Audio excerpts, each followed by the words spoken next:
Baruch. Good morning, Rabotai. One of the most prominent mitzvot of the Leil Seder is that of the Arba'a Kosot, the 4 cups of wine. Now, with regards, especially with Kaddish, you start the Kiddush of the night with the first cup of wine. What kind of wine should a person use for Leil Seder? Preferably, the most meshubach, the choicest wine to use for the Leil Seder is wine that is not mevushal, because according to many Rishonim, wine that's mevushal loses borei pri hagefen status. Not according to Maran Shulchan Aruch, but it's preferable to be non-mevushal and also not sweetened, which in general is and also red. So dry, red, unsweetened wine is the best for the Leil Seder. However, not everybody can handle that. Not everybody likes that. Not everybody can handle alcohol. So, la'alacha, if a person needs to use, or let's say for a person who has non-religious relatives participating in the Seder and he's not sure if they're going to touch the wine, important, whatever it is, so over there it's better to get, first of all, mevushal, in order to avoid issues of the wine becoming asur b'chuleh.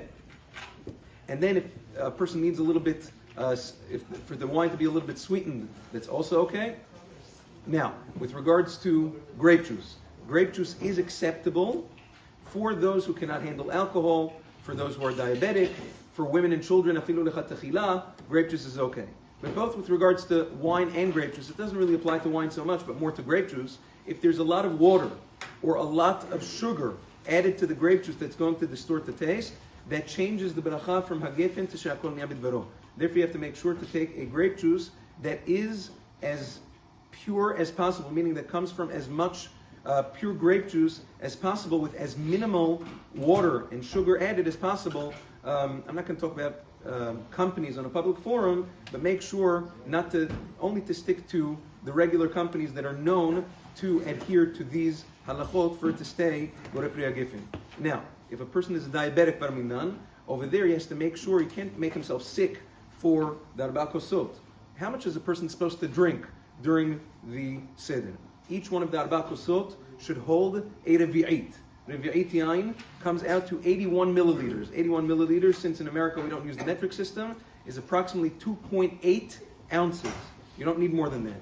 If you take a shot glass that holds 3 ounces, that is mitzvah min ha-muvchar lechatechila mina lechatechila. 3-ounce shot glass. You don't need more than that. 4 times, that's 12 ounces.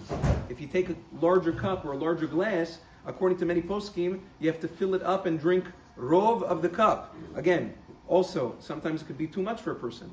The smaller, the better. You don't need more than 3 or 4 ounces. You're perfect. You're good to go. In which case, especially for people who are not well, people who are diabetic, whatever it is, they have to take it easy. And sometimes they have to dilute the wine or the grape juice a little bit so it's not so sugary, or they should look for a wine that's a little bit lower on the alcohol side. Sometimes they have these kals, sometimes they have these light wines that's lower on the alcohol, so that it doesn't interfere with their diabetes. If a person's so diabetic that the doctor says, under no circumstances are you allowed to drink the 4 cups, it's going to make you sick, chas v'shalom, he's patur, he's not allowed to be mahmir, and he should not drink the 3 cups at the expense of getting sick. But otherwise, if he knows how to control himself, and the doctor says that you can drink just a little bit, so stick to the minimum shiurim and stay healthy, Bezat Hashem. Yom Tov.